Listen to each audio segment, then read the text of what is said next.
They said it would last forever. They said the connection was telepathic. They said Patrick Mahomes and Travis Kelce were immune to the laws of physics and time. But in recent weeks, something has changed.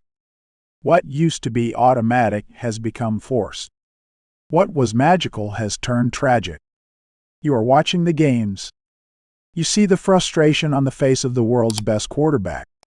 But what no one has the courage to say out loud, out of respect or fear, is that Mahomes' greatest ally has silently become his heaviest anchor. The dream of surpassing Tom Brady in Super Bowl rings isn't dying because of the defense, the referees, or the opponents. It is dying because the Kansas City Chiefs have refused to accept the cruelest truth in sports. Time beats everyone. Today, we are exposing the wound. We are analyzing how Travis Kelce's decline is not just a rough patch. It is a domino that is toppling the dynasty. To understand the collapse, we must look at the cold facts. Travis Kelce, indisputably one of the greatest tight ends in history, has hit the wall that every athlete fears.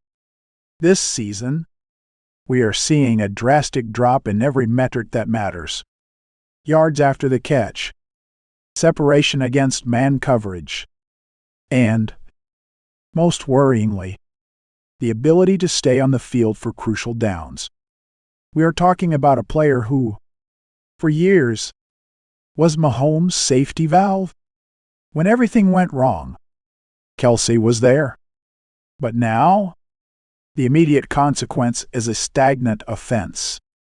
Mahomes holds the ball longer. The offensive line suffered. The passing windows, once blown wide open by Kelce's movement, have slammed shut.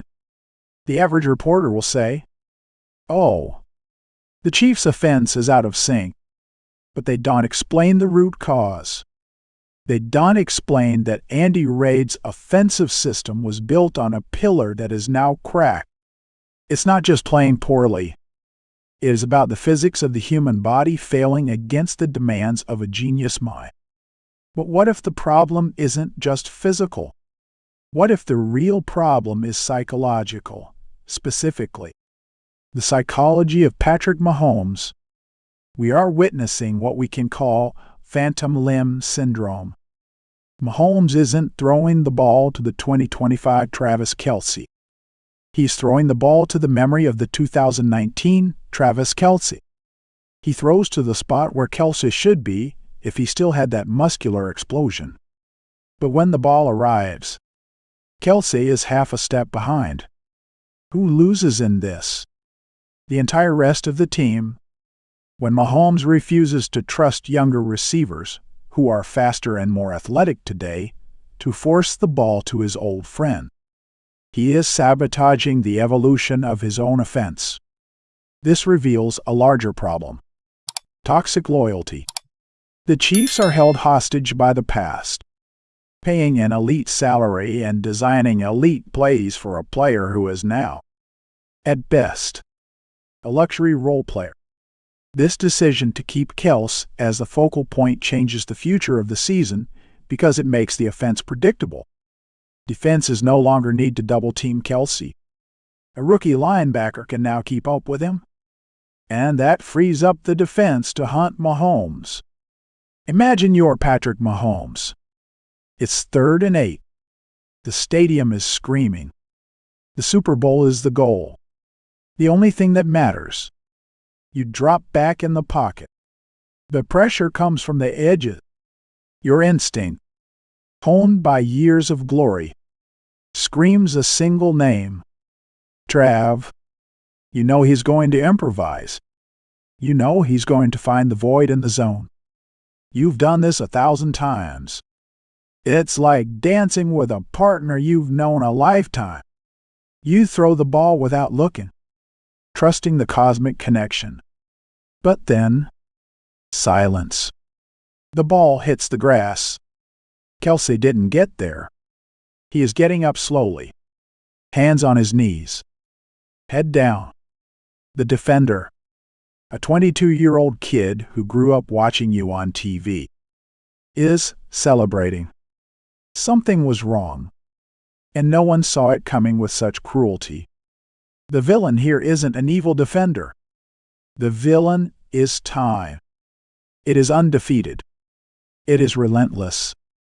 And it has come to collect Travis Kelce's bill.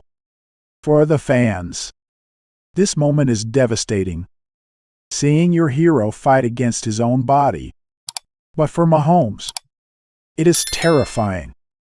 It is the lonely realization that his security blanket is now just a torn fabric that no longer protects him from the cold.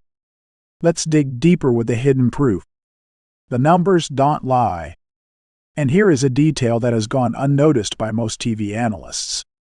According to advanced tracking data, next-gen stats, Kelce's average separation has dropped drastically. But the scariest stat is his performance against man-to-man coverage. In the past, leaving Kelce one-on-one was suicide for a defense.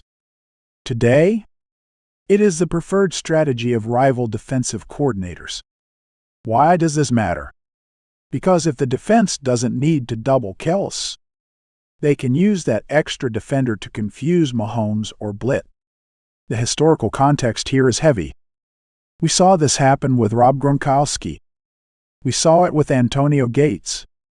The decline of the tight end is fast and brutal. It's not a gentle slope. It's a cliff. And the mood in the locker room? Imagine being a young, hungry receiver, running perfect routes and getting open, only to watch your quarterback force the ball to the tired veteran for the 10th time in the game. That breeds resentment. That breaks trust. Furthermore, the front office committed a repeated error, believing the championship window would be eternal without aggressive renewal. They bet that chemistry would beat biology. They lost the bet. Here we reach the pulsating heart of this tragedy. The central conflict isn't Kelce against the team. It is Mahomes' heart versus Mahomes' brain. The conflict is internal and brutal. Patrick loves Travis like a brother. Their chemistry transcends the field. But the quarterback who wants to be the GOAT needs to be a cold-blooded assassin. Tom Brady cut ties with those who no longer served a purpose. Bill Belichick traded idols for draft picks without blinking. Does Mahomes have that coldness? The team's official narrative is, "We are just saving ourselves for the playoffs." The unspoken truth is, we can no longer separate from defenders. And the clock is ticking. Mahomes is in the prime of his 30s. Every season wasted trying to make something work that is already broken is one less year in the quest for 7 rings. Loyalty is costing victories. And in the NFL, loyalty doesn't fill the trophy room. If you are a Chiefs fan, this moment messes with your pride. You grew up watching this duo destroy the league. Admitting it's over hurts. It's like admitting a part of your own youth is left behind. But closing your eyes to it won't bring the touchdowns back. Where does this lead? If nothing changes, if Andy Reid continues designing the offense around Kelce, and if Mahomes continues forcing the ball to him, first, Mahomes will become a turnover machine. Frustration leads to mistakes. Trying to make miracle plays with pieces that don't respond results in interceptions. Second, the fear factor disappears.